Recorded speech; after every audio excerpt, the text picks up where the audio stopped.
This podcast is being recorded on Kaurna land. We honour and celebrate the strong cultural traditions of motherhood, family and connection to country. How Motherhood Changed Me is brought to you by Harrison Macmillan, Australia's leading recruitment firm run by women who live by values that make their mothers proud. No woman can say motherhood hasn't changed her, but every mother's story is different. My husband had contacted my mum, said, "You need to check on Kerrie." Like, that's... When you find that out, that the people closest to you actually were worried, but didn't know what to do. I should have just said, "I'm not coping." But I didn't. This is How Motherhood Changed Me. Hello, I'm Kerrie Turner. And I'm Jenna Yates. On the show today, Kez, you're going to share a bit about your journey to becoming a mum. And we really just want to throw all the inhibitions away, almost say the things that you're not meant to say and have a real honest chat, because I think it can be really hard navigating friendships when you know someone is struggling and going through something. So we hope you find this episode helpful and informative, so you can better understand the people in your life that may be going through something like this too. So, Kez, do you want to take it away and sort of share how it all came to be? I suppose that you've even How I found became a mum. Yes. Science. In a nutshell, it's science that brought me to motherhood. My two babies are IVF babies, and I did not think that was how I was going to have my children. But in the end, it's the only option that was available to me. And what a gift, what a miracle. The science is fascinating, and this whole process was even more fascinating. I think you spend, your whole adult life trying not to get pregnant until you then decide, actually, I would like to have a baby. And so how soon after meeting your now husband did you decide this is the man I want to have children with, and then start that process and then realise, hang on a second, it's not working? Yeah, I guess we'd been together a few years, and it started to, those discussions turned to more long term, and we either are in this or we're not. Are we going our separate ways, or are we sticking together? We stuck together. We got married in 2012, and because we were a little bit older, we were in our early 30s, but mindful of that ticking clock, it's absolutely it's something that a lot of women have to think about as they approach that age. We knew we both wanted children. So what was the point in then doing the let's be married for a few years? We'd done that. We'd lived interstate together. We had bought a house together. We were ready for that next step. So we got married in the end of 2012, and we started looking to start a family in 2013. I had been told, once you're over 30, if it takes longer than 6 months, go and chat to your GP. So that's what I did, because I thought 6 months doesn't seem long, but when you are living every month, that trying to time your cycle, and 6 months is a long time when it's consuming you. I feel like when you're a teenager and you're going through sex ed at school and stuff, you basically think that you just look at a guy and you can fall pregnant. So 6 months would have felt horrible. And then it didn't happen. Yeah. And it didn't happen. And it didn't happen. So I went and chatted with the GP, and there was also a free information night at a fertility clinic. So I said, let's just go. It's free. Registered, off we went. And we both walked away from that saying, I think this is us. Wow. So got the referral, and we started all the testing. And sure enough, I had never been diagnosed, but until this point, I have polycystic ovarian syndrome, PCOS. Oh. Yeah, and I had no idea. Yep. And I didn't have the stereotypical symptoms, the fluctuating weight, the irregular periods. Oh, I did have that. Okay. But I just thought that was just me. Yeah. But had nothing else really the facial hair, there's so many different things that come with that. And really for me, it was irregular periods was the only Indicator. symptom that I ticked, really. That was the only box that I ticked out of it all. Wow. So thank goodness we didn't keep on trying for the 12-month mark and then start the process, because we had an answer. So we knew that there were options available. It wasn't a flat out, you can't have children, but yes, trying to have children naturally was going to be a far bigger challenge for us. So we began the journey, which is what it is. IVF is a roller coaster. And it was, I don't even know. I think back now and I was given so many options and so much information. I had to go away and just process it all, thinking, I'm not sure I'm ready to jump straight to IVF. And the clinic had said there are some less invasive options that are available to you. So I'm like, great, let's try that first. So they tried to basically induce ovulation. Clomid. Yeah. Yeah. Wow. What a ride that drug is. Hormones are out of control, and tried to time it. I was having I was essentially a pincushion. Every couple of days I was in there. Blood tests, get the results. Nope, up your dosage, lower your dosage, keep going. Right, today's the day. It's like, it's so clinical, but you try that because the thought of an injection every night at that point was not something I wanted to get my head around. So Clomid, ovulation induction, that didn't work. There was another, I won't say less invasive, it was still invasive, but not to the extreme of IVF in the end, where essentially, I think it was called ICI.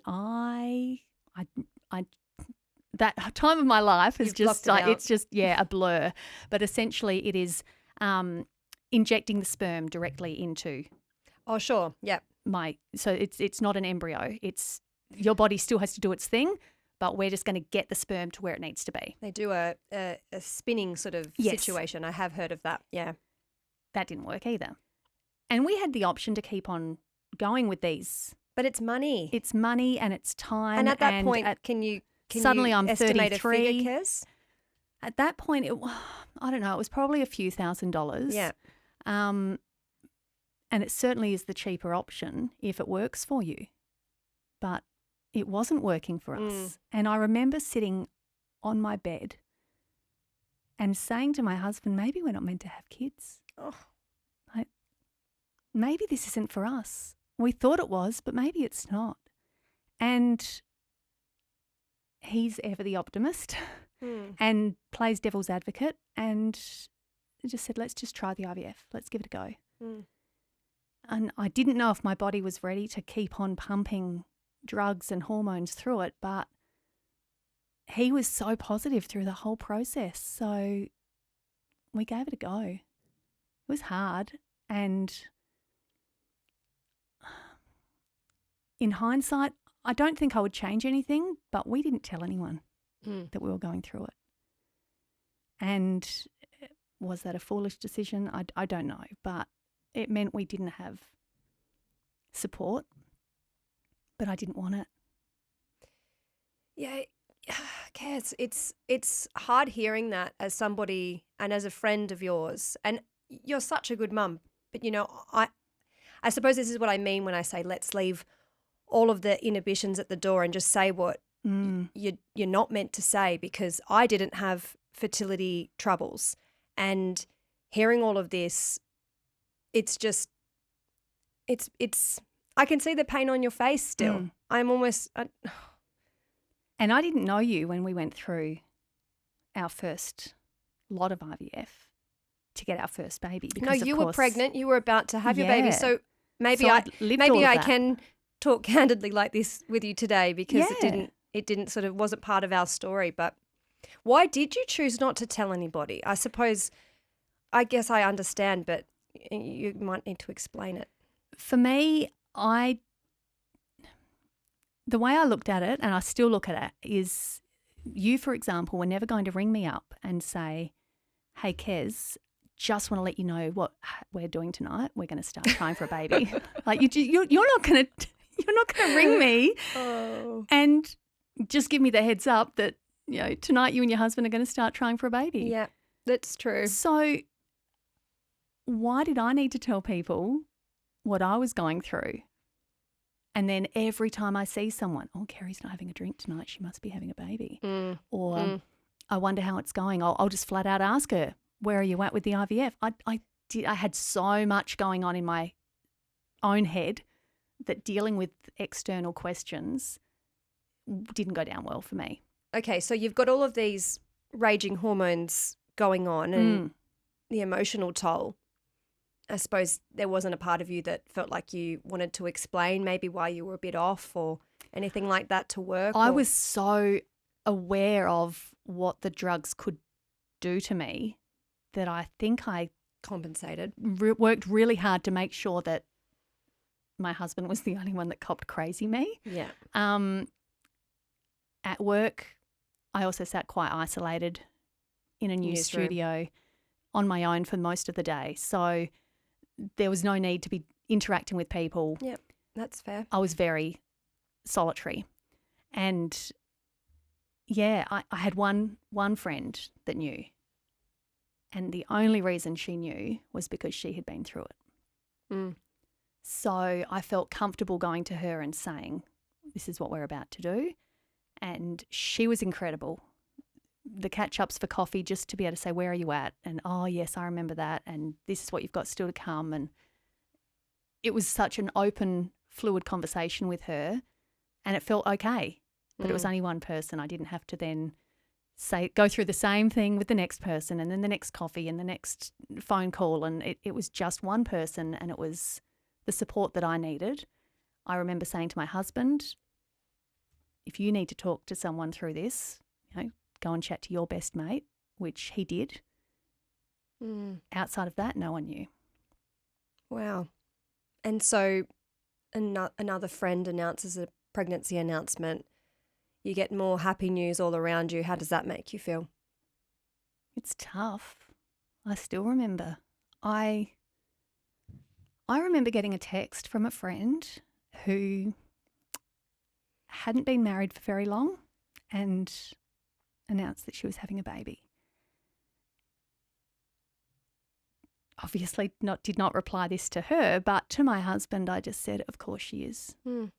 Another one. Why wouldn't she be? No one else has to go through what we're going through. It didn't seem fair, but at the same time, you are thrilled for the friends in your life that are going through that. And so I wouldn't reply straight away. I just needed a bit of time to process. And then a month or two later, you'd get another text. Hi, everyone. Just letting you know we're having a baby. Oh, of course you are. One day I'll get to send that message, but for now, it's not me.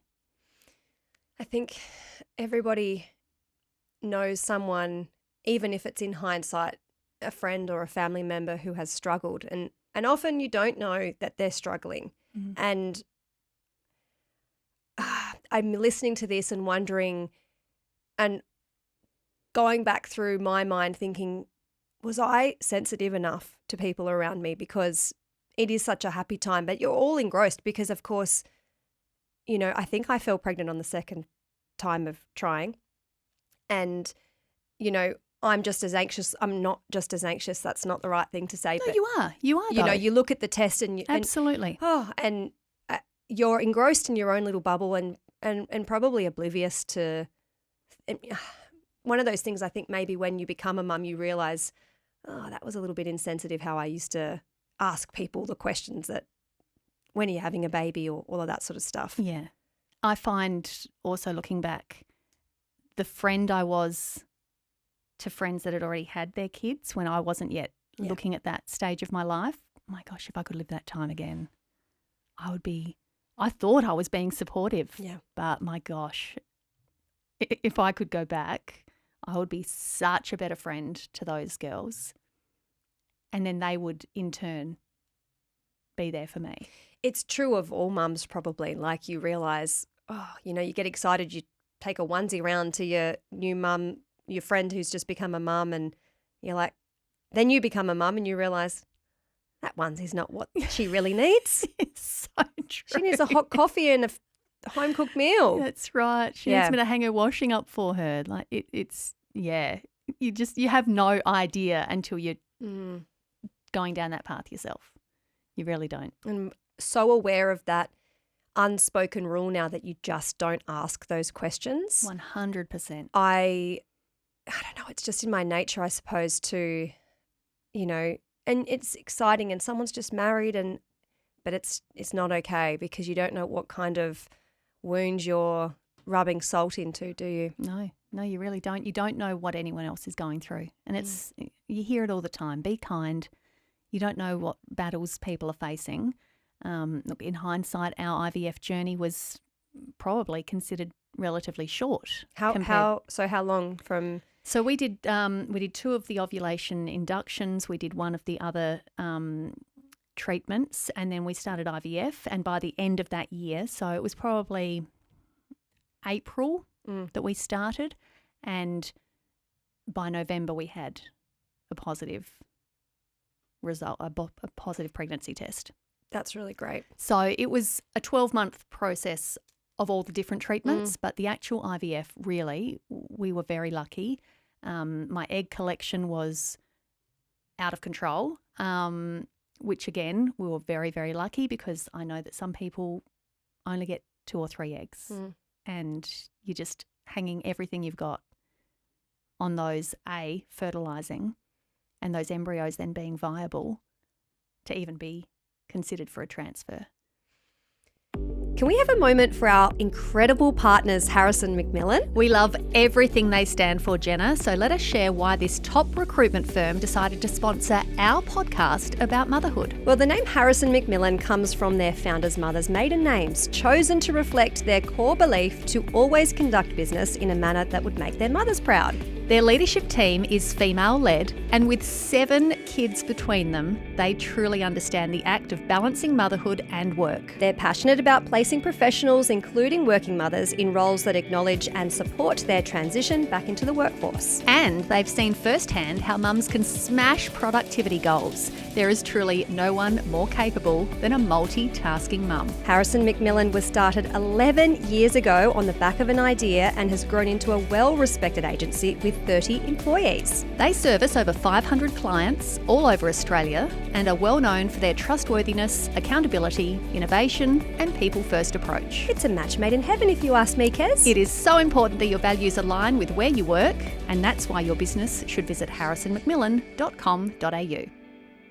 Kerrie, another thing that's popping into my mind hearing you talk about a whole year of trying to fall pregnant is how much did it cost you? How, it's great that this science is available, but I suppose not everybody can access it because it is expensive. It is. Private health covers a bit. Okay. We discovered something that we had no idea about called the Medicare safety net, that once you hit a certain amount, every medical appointment for the next 12 months is free. We had no idea. So you swipe the card once and bang, you've hit your threshold. And every other doctor's appointment, everything you need is free, which was great. We were probably looking at around the 10,000 mark. All up. 8 to 10. But you want a family. Yeah. And did you ever lose hope? Did you ever think it's, aside from that first initial sitting on the end of your bed, throughout the injections and the surgery and everything, did you ever go, oh, what if it doesn't? I think I did up until the egg collection, the harvesting. They put me under and before that they said, look, if there's not a nurse with you when you wake up, we will have written on the back of your hand how many eggs we got. And we will consider 6 to 8 eggs a great result. So, oh, okay. Yep. No worries. Off we go. Put me under, get the eggs that they needed or that they could find. Sure enough, when I came to, there was no one near me. So I'm in this bed trying to like work out, hang on, get my bearings. Oh, that's right. I'm in a day surgery. The back of my hand had number 16 written on it. Wow. I got 16 eggs. So at that point, I thought, okay, even if they don't all fertilise, and they didn't, we got 11 that fertilised. I had 11 embryos to work with. Yeah. I could have had a netball team. My own little netball team. I did not want to go down 11 babies worth of pregnancies, but it just took the pressure off, because even if the first one didn't take, which it didn't. Right. Okay. We still had others in the freezer. So when you did just Bubba defrost take? another one. Second go. Second go. Yeah. Beautiful. Yeah. So first transfer, my body rejected it, and it was a negative pregnancy test. You wait a whole month. You can't go straight into it. You've got to have a cycle and then go again. Partly to give your body a break as well, because you've got to do the injections to prep your body for the transfer. And yeah, second transfer worked. So we got our little girl. And this is where your and my story begins. Our friendship Yes. developed when you were pregnant with said baby. Very pregnant. And so I'm aware of what comes next. Yeah. And if it's okay me asking now, baby comes, you've gone to all of this effort, this financial, emotional, physical stress on your body to get to this point, and it's hard. It is so hard. And you're sleep deprived, and your nipples hurt, or they're bleeding because baby doesn't quite know how to latch yet. And then she's got a tongue tie. So let's snip that. And there's so much going on in those first few days, and then you get home in the first few weeks. But in my head, I remember saying to myself, don't you dare complain about this. Don't you dare show any weakness or let your guard down, because you wanted this so bad. And you have worked so hard for this. You've got the baby you wanted. Be grateful. Oh, Kerrie.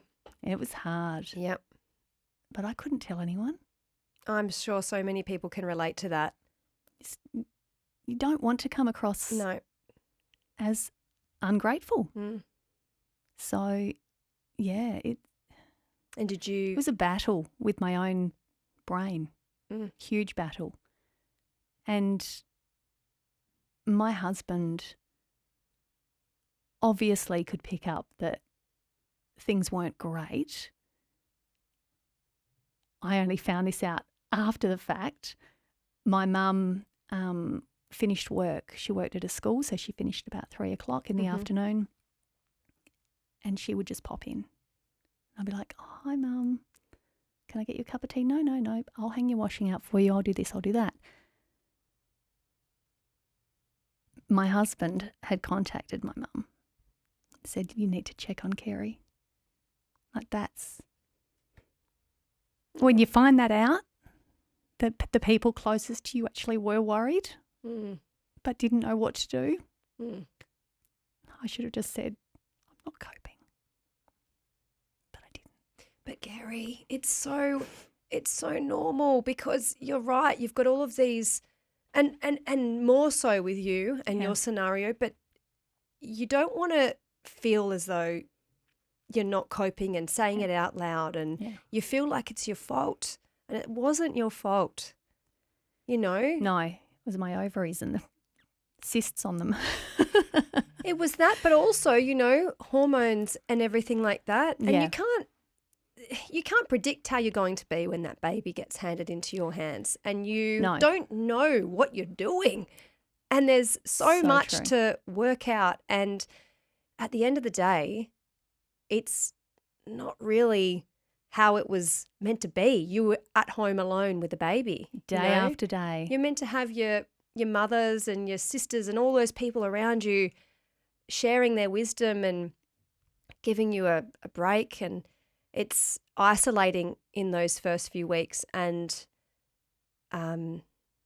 Oh, I just want to say thank you for sharing, because I really think everyone can hear a little bit of their own journey in the words you've spoken today, but also it's going to help them better navigate the people in their lives who are going through it. I hope so. And look, if like me, people don't feel comfortable letting friends and family know what they're going through, That's okay. it's okay, but have someone.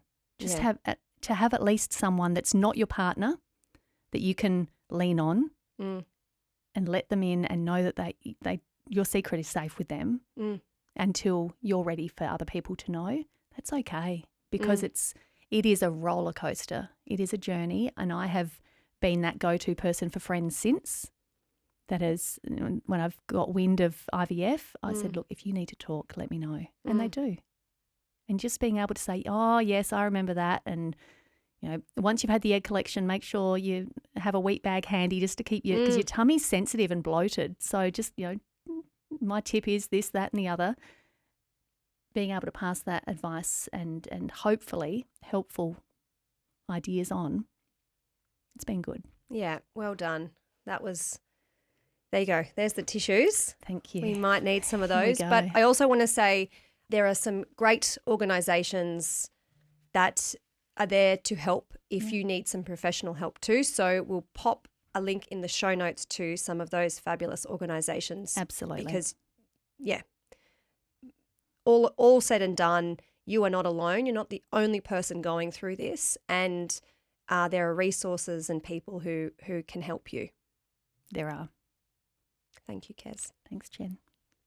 Thank you so much for joining us on How Motherhood Changed Me. We'd love you to be part of the conversation by connecting with us on social media. And if you enjoyed this episode, please rate, review and subscribe.